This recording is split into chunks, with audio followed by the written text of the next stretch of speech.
दोस्तों, अगर आपके घर में भी छोटे बच्चे हैं और आप उन्हें खेलने के लिए मोबाइल फ़ोन देते हैं तो ये वीडियो आपके लिए है। दोस्तों, 3 छोटी बच्चियां कोरियर गेम खेलने की वजह से अपनी जान दे देती हैं। यह ऐसी खबर है जो न केवल आपको सुननी बल्कि समझना भी जरूरी है। गाजियाबाद शहर की एक बिल्डिंग में एक परिवार रहता है। इसमें 3 सगी बहनें होती हैं। कोरोना टाइम के बाद में वह पढ़ाई के लिए घर पर ही मोबाइल से ऑनलाइन क्लास लेती हैं और उसी दौरान उनको ऑनलाइन गेमिंग की लत पड़ जाती है। उनकी उम्र कुछ ज़्यादा नहीं होती है, 16 साल, 14 साल और एक की 12 साल होती है। इन्होंने पहले कोरियन ड्रामा देखना शुरू किया और कोरियन ड्रामे के अंदर ये डूबती चली गई। धीरे धीरे इन बच्चियों ने कोरियन गेम देखना भी शुरू कर दिया। दोस्तों, इस कोरियन गेम में 50 दिनों में खेलने वाले को अलग अलग 50 टास्क दिए जाते हैं और आखिरी टास्क इनका होता है खुद की जान देना। ये लड़कियां कोरियन गेम के अंदर इतनी ज्यादा बिजी हो गई थी कि घर में किसी से ज्यादा कुछ मतलब नहीं रखती थी। इन तीनों लड़कियों ने कोरियन गेम खेलते खेलते अपना एक यूट्यूब चैनल बना लिया और यूट्यूब चैनल का नाम रखती हैं किलर क्वीन।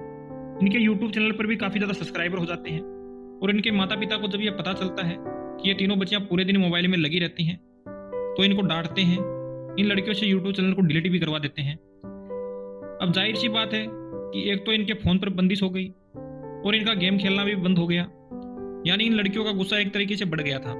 अब ये लड़कियां कोरियर गेम की पूरी तरह से एडिक्ट हो चुकी थी और इन लड़कियों का कोरियर गेम देख देख के माइंड वॉश भी हो गया था। ये तीनों लड़कियां कोरिया जाना चाहती थी। ये आपस में कोरिया भाषा में बात करने लग गई थी, कोरियन तरीके से हेयर स्टाइल रखने लग गई थी। इन्होंने यूट्यूब पर कोरियन भाषा भी सीख ली थी और अपने माता पिता को कहती थी कि तुम इंडियन हो और हम कोरियन हैं। इस तरीके से ये बात करने लग गई थी। यह सब कुछ चलते चलते 3 फरवरी को रात को 2 बजे तीनों लड़कियां बिल्डिंग से कूदकर अपनी जान दे देती हैं। उनके रूम से 8 पन्नों की एक डायरी मिलती है जिसमें लिखा होता है कि वह कोरियन कल्चर से बेहद प्रभावित हैं और उन्हें साफ शब्दों में लिखा होता है कि वी लव कोरियन कल्चर। दोस्तों, इस पूरी कहानी से समझने वाली बात यह है कि अपने बच्चों पर ध्यान दीजिए। बच्चे क्या कर रहे हैं, वे मोबाइल में क्या देख रहे हैं, इस पर ध्यान दीजिए। अगर आपका बच्चा बार बार मना करने के बावजूद भी किसी गेम को खेलने की जिद करता है तो समझ लीजिए कि बच्चा उस गेम का एडिक्ट हो चुका है। अगर बच्चा घर में अकेले में किसी कोने में बैठकर गेम खेलता है तो समझ लीजिए कि बच्चे को उस गेम की लत लग गई है और ज्यादा सेफ यही रहेगा कि आप अपने बच्चे को फोन ना दें। दोस्तों, सोनू सूद ने भी इस घटना के बारे में क्या कुछ कहा है, देखिए। आज गाजियाबाद में 3 बच्चियों ने अपनी जान दे दी।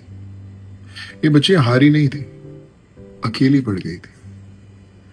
ऑनलाइन और सोशल मीडिया की दुनिया में हम अपने बच्चों को इतना आगे छोड़ आए हैं कि हमें उनकी चुप्पी सुनाई नहीं देती।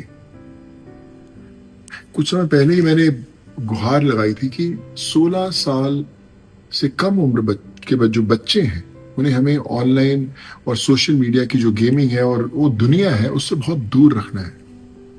लेकिन हम अपनी जिंदगी में इतने व्यस्त हो जाते हैं कि हम ये भूल जाते हैं कि हमारे परिवार के अंदर एक और ऐसा सदस्य है जो हमारा मोबाइल फोन, जो हमारी सोशल मीडिया है, जिनके साथ बच्चे हमसे ज्यादा समय बिताना चाहते हैं।